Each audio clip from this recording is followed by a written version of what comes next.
It's 17:06 GMT. This is Bola Mosuro with Focus on Africa from the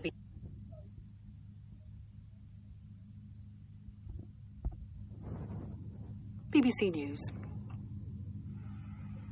You're listening to Focus on Africa on the BBC World Service. Now, Liberia's government will be elated with the Christmas gift they've received from the International Monetary Fund. The body has just given the promise of financial assistance to the tune of $48.86 million. And out of that, $38 million will be to mitigate or fill the financial hole caused by the impact of COVID-19. So what does the government make of the development? A question for Liberia's Finance Minister, Samuel Tweah. The Christmas gift is not really the amount. I think it's more about the assessment the government has received. What the IMF is saying is that the macroeconomic fundamentals in Liberia is overwhelmingly positive. Those fundamentals are strong. The outlook on growth is positive for next year. And all of these results are happening because of the strong fiscal policy, monetary policy measures, governance improvements that the government have made. So on the back of all of these reform efforts, the fund was willing to approve a loan of $48.8 million. Actually, IMF doesn't give grants, so it's actually a concessional loan, about 0% interest rate with long tenor. One thing they also said, though, and I'll pick up on this if I can, is they said that you should address weaknesses in governance and that remains the main objective of their program, and when you talk about weaknesses in governance, I'm sure there are many Liberians who will recall what happened last week when former President Ellen Johnson Sirleaf, there was a spat between her and the current president over what she said was opulence and excessive spending on things that don't really benefit ordinary Liberians. How will you address those kind of concerns and that of the IMF? No, I don't think those are the direction in which the IMF's governance concerns were.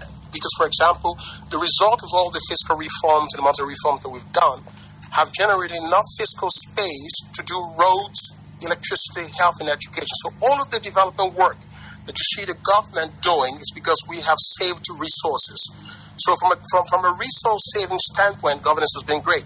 I think there have been some procurement issues and the rules around procurement we've been hit hard with in the past, and those are the changes. The fight against corruption, the president has just endorsed a new anti-corruption roadmap. Those are the governance issues that the fund is talking about, not necessarily. From a spending standpoint, this government has spent more, even though it has received less because of the fiscal measures. And when you talk about this anti-corruption roadmap that you say the president has just launched, tackling corruption is a real bugbear for many Liberians, as around the rest of the continent. But people cite the stealing of state funds, that, even contracts that have been awarded to friends or families, or allegations which many opponents, many critics of your government throw at you right now. How do you respond to those kind of criticisms and allegations, and how will you address this? The easy response to all of that is that our government has generated more resources even under extreme difficulty. So it cannot be true that we're using public money other than for the purposes they are designed. As I told you, the road works you see going on, the market buildings, the electricity to transformers. For example, this government is providing grant to the Liberia Electricity Corporation outside the payment of debt to LEC, our utility. So this is telling you we're using money for that. Most of the allegations around corruption is just about the politics of it. For example, 16 billion was supposed to be missing, and you and I do know now that no 16 billion was ever missing from this country. But the country took a negative battering in the international community for this thing that wasn't a fact.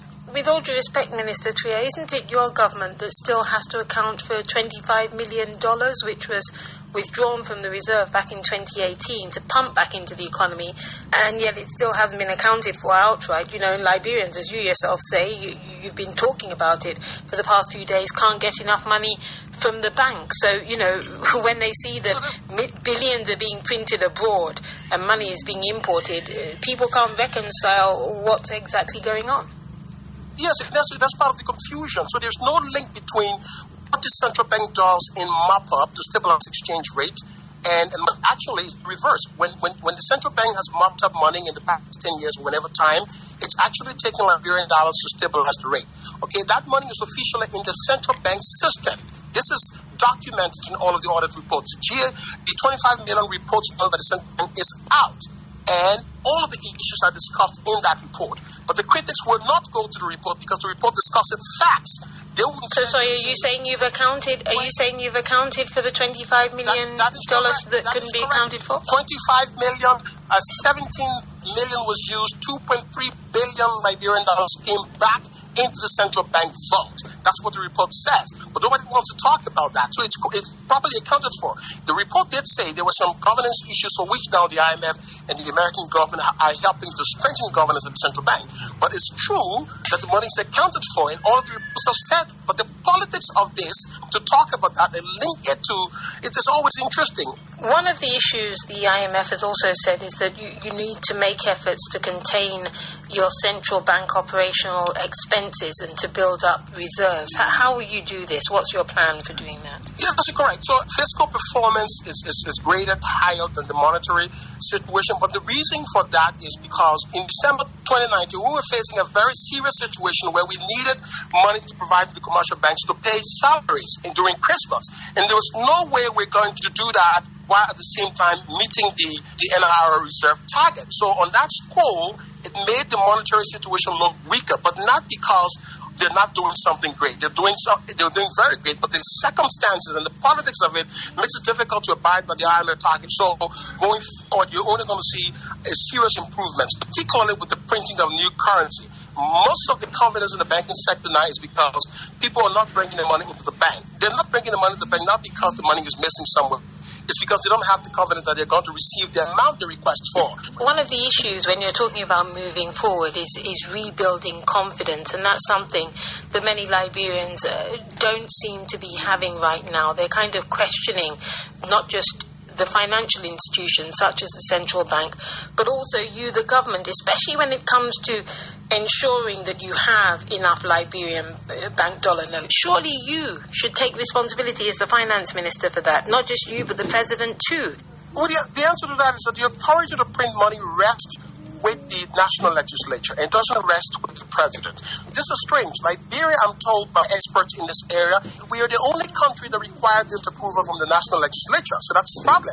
And this is contributing to some of the confidence issue. The politicization of monetary policy will lead to the erosion of confidence in the banking system. The beginning of this reset is for the national legislature, when they resume in January, to print an amount that is able to contain inflation while restoring confidence in the bank, in the banking and financial sector. But why throw it back to them? This is an issue that has been on the cards for more than a year. You can't blame the current situation on the current legislature who you say are holding you ransom when this is something that's been an issue for you and the president before now. So why not take responsibility?